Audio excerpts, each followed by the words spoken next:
He said I cheated and that the divorce was my fault. My son stood in my kitchen, a head taller than I remember, and repeated the words like they were facts he'd been holding for years.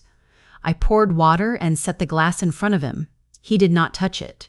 I asked who told him. He said his father finally revealed the truth. I sat down because I didn't trust my legs to keep sense. I'm 53, office manager at a dental clinic. I grew up learning which papers matter: birth records, insurance cards, school forms. I kept a drawer for the kind of days that break your voice. When my son was 8, my husband started staying late and asking questions that sounded like accusations. I found the photos in the cloud. I found the texts with a coworker about a motel off Route 9. I sat at the table with a printout of a receipt that showed a Friday night when he had told us he was fixing the truck with his brother. I did not throw anything. I filed for divorce. Back then I told our son a clean sentence: sometimes adults grow apart. I didn't want to drop a word like affair into a child's life and leave it there like broken glass. He looked at me with serious eyes and asked if I still loved his dad. I said I loved the part of him that coached the Saturday team and made waffles on Sundays. That was true. It wasn't enough to stay. We did joint custody. I packed bags with lists, socks, math book, inhaler. I wrote both addresses on index cards and tucked them into the front pocket. I kept the divorce papers plain. No dramatic claims, just the line the court uses when it has no appetite for stories. I thought time would smooth the edges. I saw my son move through school and summers with a stubborn goodness that made me think we had threaded a needle. The lies started quiet. Small edits to history. My ex told him I was cold. He told him I had closed off. When our son was 12 and missed a week of baseball tryouts because of strep, my ex said I had overreacted and kept him home to punish his father. My son repeated that to me with a shrug because kids repeat what they hear from the tall person with the keys. I let it pass and told myself this was just the sound divorced houses make when they try to talk through walls. I found the first real crack when my son was 15. He showed me a message his father had sent. "Your mom made my life hell until I checked out. She wanted out anyway." I asked if he believed it. He said he didn't know what to believe and that both of us sounded like people trying to win. I did not pull out the motel receipt. I did not show him the screenshots of his father's messages to the coworker. I told myself holding the line would save him from seeing us as opponents. Maybe that was noble. Maybe it was fear. Years moved. He graduated high school. I bought a smaller car. My ex remarried and then divorced again. We kept the schedule until there was no schedule to keep because he was grown. The stories faded into the hum of adult errands. I met someone steady. We took it slow. My boyfriend knows how to fix a loose hinge and leave a room calmer than when he entered. He fills the kettle without being asked. I thought we were past the years when an old marriage can still reach into a house and pull the rug. Then the kitchen moment. My son standing stiff, saying the word cheated, like it was a nail he had been carrying around. He said his father had told him the real story now that I was parading, a boyfriend through my life. He said his dad had become distant because I made him miserable. He said the affair had been mine. He said a lot of things that did not sound like my son. They sounded like my ex with a younger voice. I could have argued in that moment. I could have thrown down receipts. I did not TI. Told him I would tell him the truth that night, after I had gathered what I needed so I wouldn't stumble. He stared at me like he was waiting for a trap door. I told him there would be no bad surprises, only dates and names. He nodded once. He said he'd come back at 7. He stood in the doorway and added, almost to himself, "I need to know who lied to me." I said, "So do I." When he left, my hands shook once and then stopped. I went to the drawer. I keep a plain folder under the phone manuals. Inside was the receipt from the motel, printed the week I found it. The photo timestamps from the cloud. A copy of the text message where my ex had told his coworker he was almost out and needed one more Friday to breathe. I had kept one email from the coworker too. She had written me after the divorce to say she was sorry for the part she played.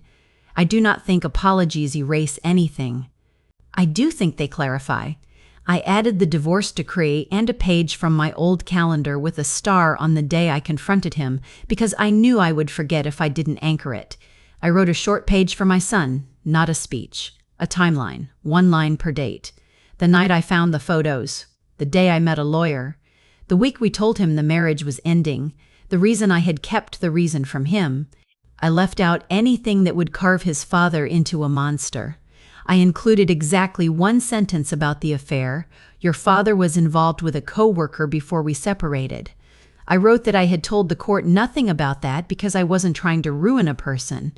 I was trying to get out. At 6:30, the phone rang. It was my ex. He said I was poisoning our son against him. He said my boyfriend was the reason for the collapse of the family. I said one line, "Come by tomorrow at 10, sober if you want to talk this out calmly with our son present." He laughed like a person who thinks a woman is telling a joke she doesn't understand. He said a few hard things and hung up. I wrote down the time and the words he used. Not because I needed to keep score, but because I needed a record when memory starts bending itself to make the room more comfortable. At 7, my son came back. I sat him at the table and gave him the glass of water he had left. I read the timeline. I placed the motel receipt where he could see the date and the last 4 digits of his father's card. I placed the apology email on top with the line highlighted where the woman took responsibility. I did not hand him the photo prints. He looked at the receipt a long time and then pushed it back with 2 fingers. He asked one question. "Why didn't you tell me then?" I said, "Because I wanted you to be a kid a little longer." He nodded. He stood up and walked to the sink and leaned on the counter. He did not cry. He clenched his jaw and unclenched it twice. He said, "Dad said you'd spin it." I said, "I read you dates." He said, "I know." He told me he was going no contact with his father for now. He said he needed quiet to think.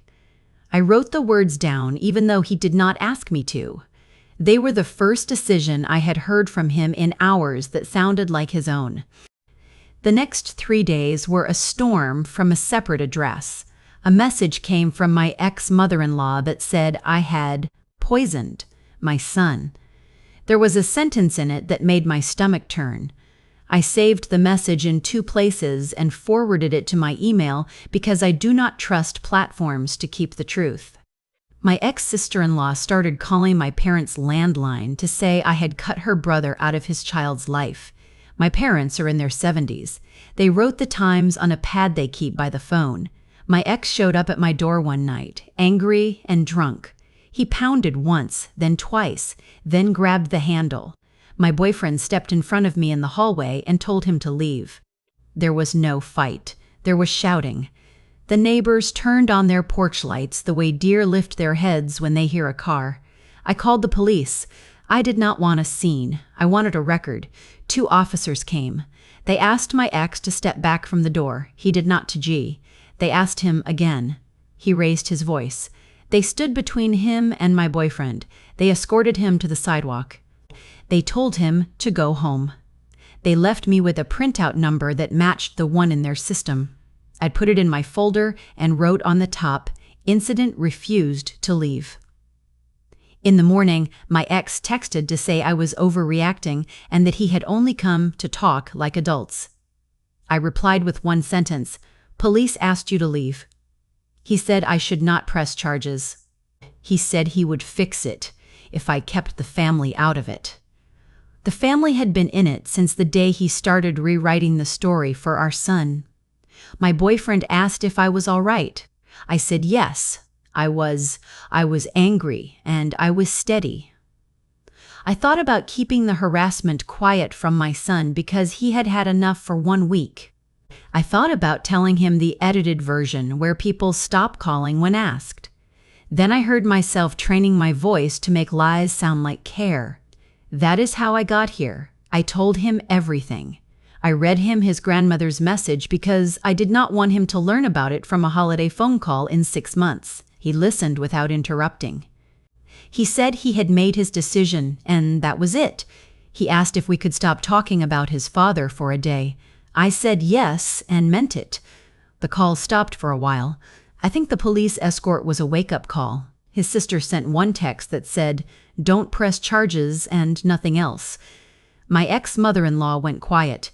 My ex sent nothing. The house settled. The kettle went back to taking 3 minutes to boil instead of 10 because I wasn't standing there holding on to it. I called a family counselor and asked for a short session. Not therapy, just a room with a witness. She set it for Saturday. I asked my son if he wanted to attend. He said yes. I told my ex about the session and gave him the time. He did not reply. I do not know if he would have come. I do know I wanted to give him one last chance to put his version of events in a chair and see if it could sit. Before the session, I made a thin packet. The timeline I had read to my son. The motel receipt with the date circled. The apology email with a line highlighted. The incident printout from the night the police walked him down the steps. Not much, and enough. On Friday, my ex drove by slow at dusk. He did not stop. He looked at the house and then at the road and kept going. The line of his face was the same one I had seen when he missed the first parent-teacher conference and said he lost track of time. I closed the blinds and set out 2 cups. My boyfriend poured tea and did not ask for the plan. He knows I make plans that fit in a page.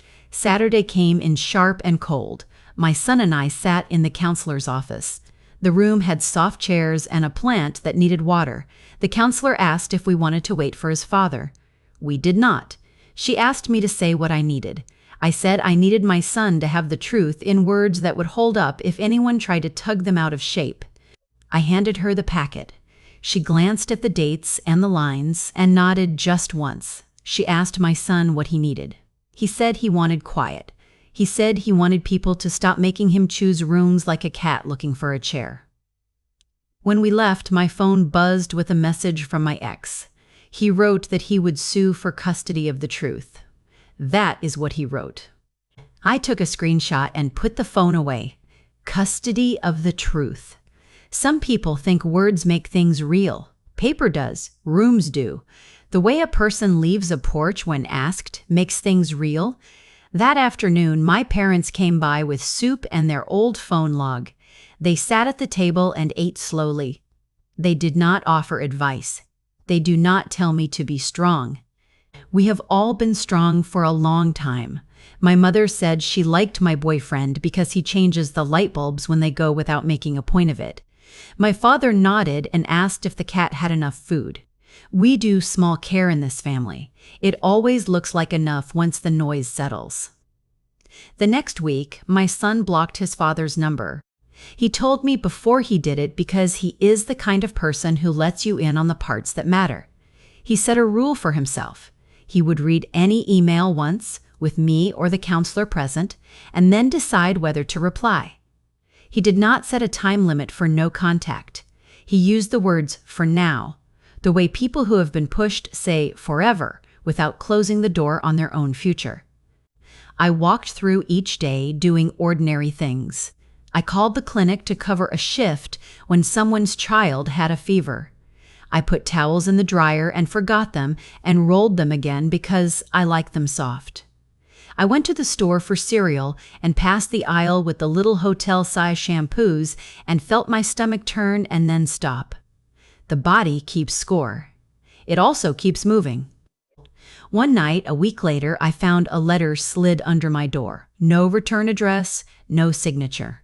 It used the word homewrecker in block letters you learn in 7th grade. I took a photo and went to the police station with my boyfriend. The officer at the desk took the photo and wrote a short incident note. I asked him to add it to the same file as the night of the porch. He did NN. He asked if I wanted to press anything. I said no. I wanted a record. He understood. Some men do not need to be taught softly. My son asked to see the file number. I wrote it on a sticky note and stuck it inside his wallet. Not because I expect trouble, because it helps to know what to say if you need to ask for help. He took the note and said, "I won't use it unless I have to." I said, "Exactly." It is hard to explain how relief can sit next to anger without fighting. I felt both. I woke at 3 sometimes and thought about the years I had smoothed stories for a boy I love and how that smoothing laid the path for someone else to bend the story until it broke. I got up, made tea, and sat by the window. The street was quiet.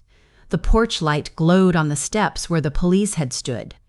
The cat jumped into the chair and made a small sound before he curled. All of this is to say, the hardest part was not reading out dates to my son. The hardest part was learning that telling the truth does not fix a room by itself. You still have to clear a pathway to the door and make sure the person who needs to leave has no reason to claim confusion. 2 weeks after the counselor session, my ex sent one more text. He said he wanted to meet to straighten the record. I answered with the time of a community mediation slot I had arranged at the library because I prefer rooms with windows and a clock. I told him a neutral person would be there. I told him my son would not. He wrote back one word: coward. The mediator was ready to meet anyway. I put the appointment on the calendar and left it there like a pin in a map. I did not know if he would come. I knew I would if I packed the packet again. I added my parents' call log photocopy. I added a print of the incident number. I added a screenshot of the text where he wrote, "Custody of the truth." Not for theater. For the moment when a person needs to see themselves on paper to understand that their voice is not the only sound in the room. When the day came, I arrived 10 minutes early. The library smelled like dust and wood polish. The mediator had set out water. I asked her to read my one-page timeline before he arrived so she would not be playing catch-up. She read it and said, "Clear." She asked me what I wanted out of the hour. I said, a single sentence: he will stop disputing in front of other people that the divorce wasn't caused by me cheating. She nodded. She said, sometimes people can hold one sentence even if they cannot hold a whole story. I liked her for not promising magic. He walked in 5 minutes late and glanced around like he expected a trap. He sat, arms crossed, jaw tight. The mediator said her name and the time and asked us to speak in turns. He started with the speech I have heard in pieces for years. I did not interrupt. When it was my turn, I set the packet on the table and slid out the highlighted parts. He looked and did not touch. The mediator read, slow. He said the receipts were taken out of context. She asked what context made a motel receipt read like something else. He had no answer that could stand up in the daylight. He switched to anger. She held up her hand and pointed to the line on the wall where the clock hangs. He sat back. We ended with exactly what I asked for, a single sentence, spoken flat, with a witness, that he would stop telling people I had cheated. He did not apologize. He repeated the sentence because the mediator asked him to. I wrote the date under the words said aloud. When I stepped out into the lobby, my son was there. He had not been in the room. He had come to drive me home. He took the packet from my hand like we were moving a small piece of furniture together. We walked to the car without talking.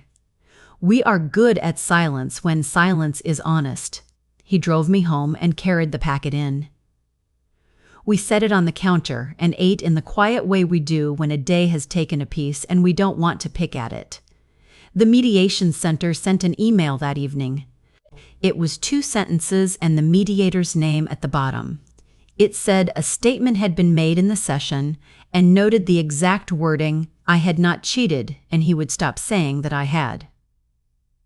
She attached the sign-in sheet with the date and the hour. I printed it and slid it into the folder.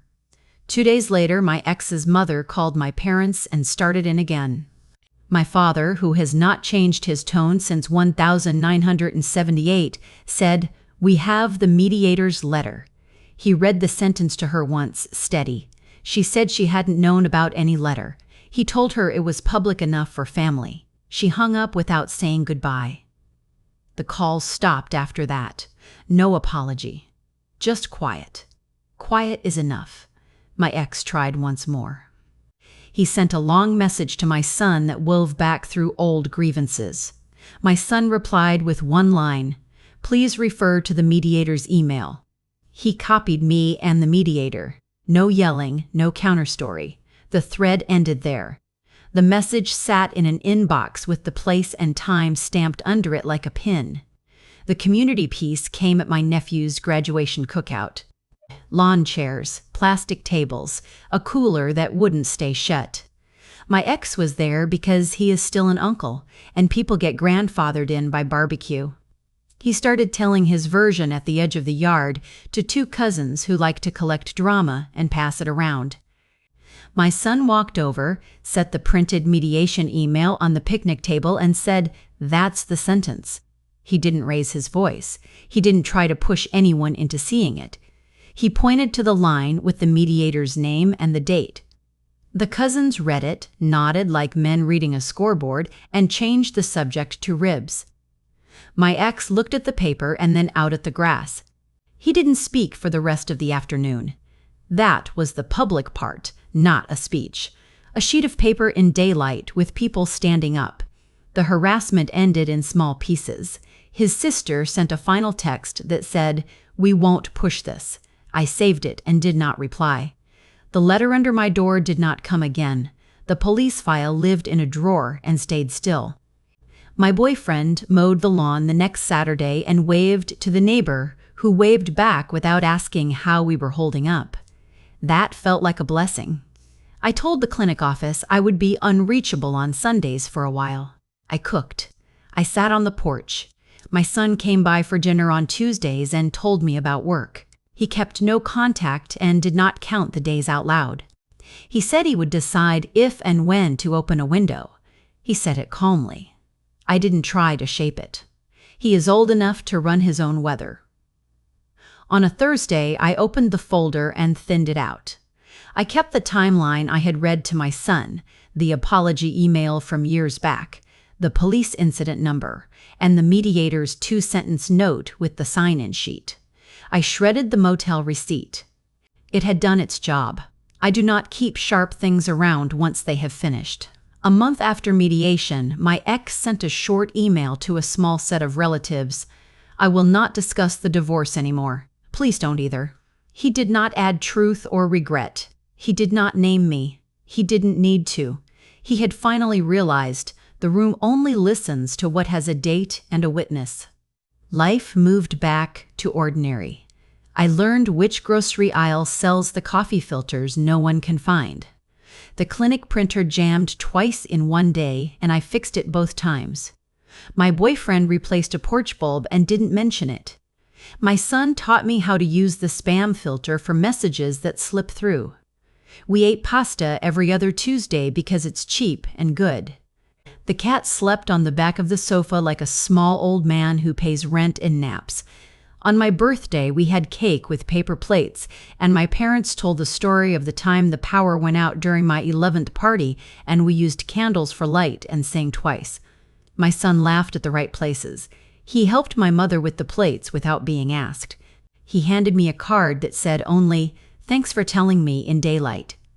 I put the card in the folder with the mediator's email. Proof comes in different shapes. I don't tell people I want to fight. I tell them I set a record.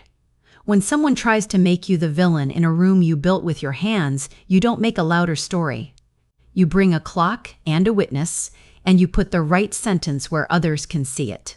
And then you go home, lock your door, pour water, and eat dinner with the boy who chose quiet, because quiet lets him hear himself again. Help without consent is pressure.